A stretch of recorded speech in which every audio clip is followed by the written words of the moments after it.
हिंदू शास्त्रों के अनुसार भगवान शिव मनुष्य के सभी कष्टों एवं पापों को हरने वाले हैं। सांसारिक कष्टों से एकमात्र भगवान शिव ही मुक्ति दिला सकते हैं। इस कारण प्रत्येक हिंदू मास के अंतिम दिन भगवान शिव की पूजा करके जाने अनजाने में किए हुए पाप कर्म के लिए क्षमा मांगने और आने वाले मास में भगवान शिव की कृपा प्राप्त करने का प्रावधान है। शास्त्रानुसार शुद्धि एवं मुक्ति के लिए रात्रि के निशीत काल में की गई साधना सर्वाधिक फलदायक होती है। अतः इस दिन रात्रि जागरण करके निशीत काल में भगवान शिव की साधना एवं पूजा करने का अधिक महत्व है।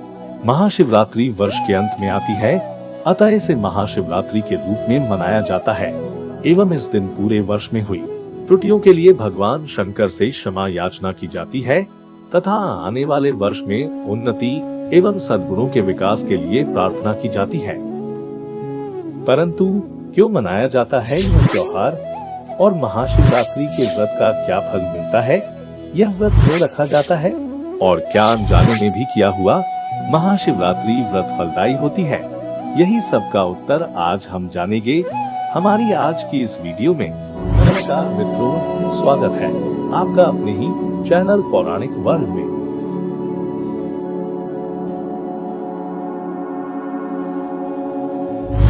महाशिवरात्रि का महा उत्सव फाल्गुन मास की त्रिदशी के दिन मनाई जाती है। मान्यता है कि महाशिवरात्रि के पावन पर्व पर ही भोलेनाथ और माता पार्वती विवाह के पावन सूत्र में बंधे थे। कुछ विद्वानों का यह भी मानना है कि इस दिन महादेव ने कालकूट नाम का विष पान कर अपने कंठ में रख लिया था। कहा जाता है कि यह विष सागर मंथन में निकला था। शिवरात्रि के ही दिन बहुत समय पहले भगवान शिव ने एक शिकारी को दर्शन देकर उसे पापों से मुक्त किया था। महाशिवरात्रि के इस पवित्र अवसर से एक पौराणिक कथा भी जुड़ी है। प्राचीन काल में एक जंगल में गुरुद्रुह नाम के शिकारी रहते थे, जो जंगली जानवरों के शिकार करके वह अपने परिवार का पालन पोषण किया करते थे। एक बार शिवरात्रि के दिन ही जब वह शिकार के लिए गया, तब संयोगवश पूरे दिन खोजने के बाद भी उसे कोई जानवर शिकार के लिए न मिला।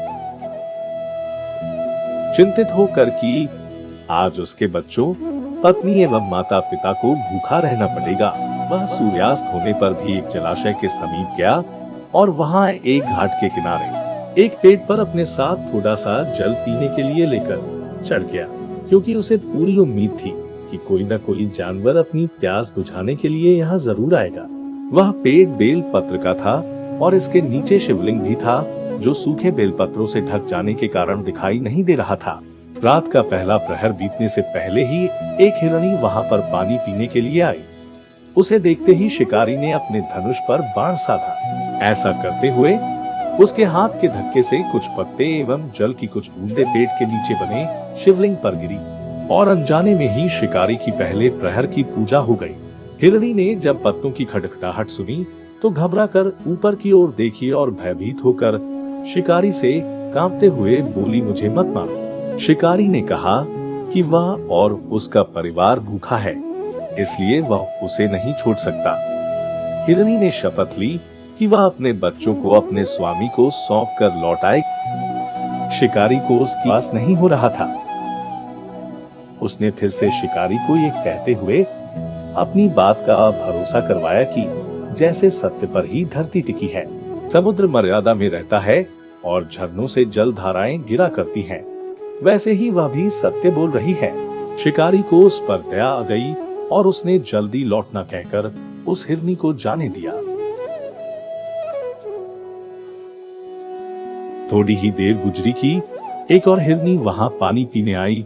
शिकारी सावधान हो तीर सांधने लगा और ऐसा करते हुए उसके हाथ के धक्के से फिर पहले की ही तरह थोड़ा जल और कुछ बेलपत्र नीचे शिवलिंग पर जा गिरे और अनायास ही शिकारी की दूसरे प्रहर की पूजा भी हो गई। इस हिरनी ने भी भयभीत होकर शिकारी से जीवन दान की याचना की, लेकिन उसके अस्वीकार कर देने पर हिरनी ने उसे लौट आने का वचन यह कहते हुए दिया कि उसे ज्ञात है कि जो वचन देकर पलट जाता है, उसका अपने जीवन में संचित पुण्य नष्ट हो जाया करता है।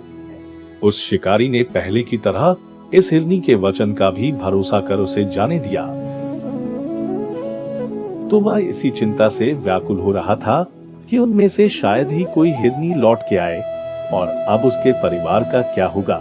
इतने में ही उसने जल की ओर आते हुए एक हिरण को देखा। उसे देखकर शिकारी को बड़ा हर्ष हुआ। अब फिर धनुष पर बाण चढ़ाने से उसकी तीसरे प्रहर की पूजा भी स्वतः ही संपन्न हो गई। लेकिन पत्तों के गिरने की आवाज से वह हिरण सावधान हो गया। उसने शिकारी को देखा और पूछा कि तुम पूछा क्या करना चाहते हो। शिकारी ने उत्तर दिया कि मैं अपने कुटुंब को भोजन देने के लिए तुम्हारा वध करूंगा। वह मृत प्रसन्न होकर कहने लगा कि मैं धन्य हूँ कि मेरा ये हष्ट पुष्ट शरीर किसी के काम आएगा। परोपकार से मेरा जीवन सफल हो जाएगा।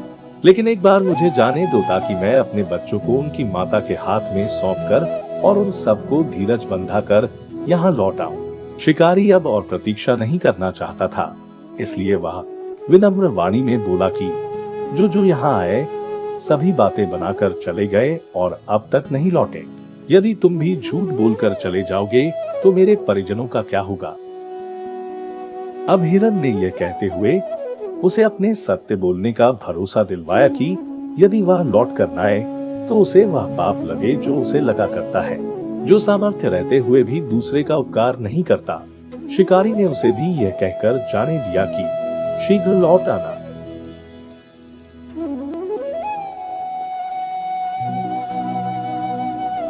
रात्रि का अंतिम प्रहर शुरू होते ही उस शिकारी के हर्ष की सीमा न थी, क्योंकि उसने उन सब हिरण हिरनियों को अपने बच्चों सहित एक साथ आते देख लिया था।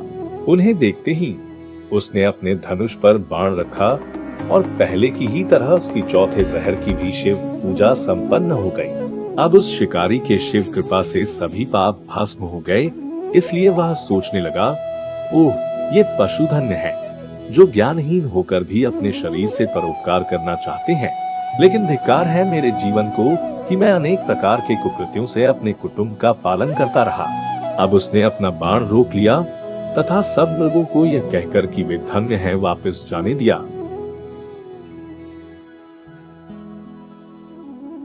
उसके ऐसा करने पर भगवान शंकर ने प्रसन्न होकर तत्काल उसे अपने दिव्य स्वरूप का दर्शन करवाया तथा उसे सुख समृद्धि का वरदान देकर गो नाम प्रदान किया। यह वही गो थे जिनके साथ भगवान श्री राम ने मित्रता की थी। अतः ये भी माना जाता है कि शिवरात्रि के दिन व्रत करने से सारे पाप से मुक्त हो जाते हैं और महादेव का दर्शन कर स्वर्ग को प्राप्त होते हैं।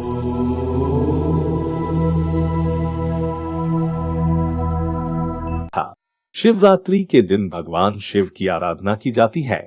इस दिन शिव भक्त पूरे दिन उपवास रखते हैं, भगवान शिव का अभिषेक करते हैं तथा पंचाक्षरी मंत्र का जाप करते हैं। भगवान शिव सब देवों में वृहद है, सर्वत्र समरूप में स्थित एवं व्यापक है। इस कारण वे ही सबकी आत्मा है। भगवान शिव निष्काल एवं निराकार है। भगवान शिव साक्षात ब्रह्म का प्रतीक है तथा शिवलिंग भगवान शंकर के ब्रह्म तत्व का बोध करता है। इसलिए भगवान शिव की पूजा में निष्काल लिंग का प्रयोग किया जाता है। हमारे आज की वीडियो में बस इतना ही। हम आशा करते हैं कि वीडियो आपको पसंद आई होगी। यदि हाँ, तो कृपया हमारी इस वीडियो को एक लाइक तो जरूर दें। अपने मित्रों तथा सगे संबंधियों के साथ शेयर तो जरूर से करें। अपनी राय हमें कमेंट के माध्यम से दें तथा नए दर्शकों से यह अनुरोध है कि कृपया हमारे इस चैनल को सब्सक्राइब करना न भूलें। ऐसी धार्मिक और मजेदार वीडियोस की नोटिफिकेशन पाने के लिए बेल आइकॉन पर क्लिक करना न भूलें। वीडियो देखने के लिए धन्यवाद।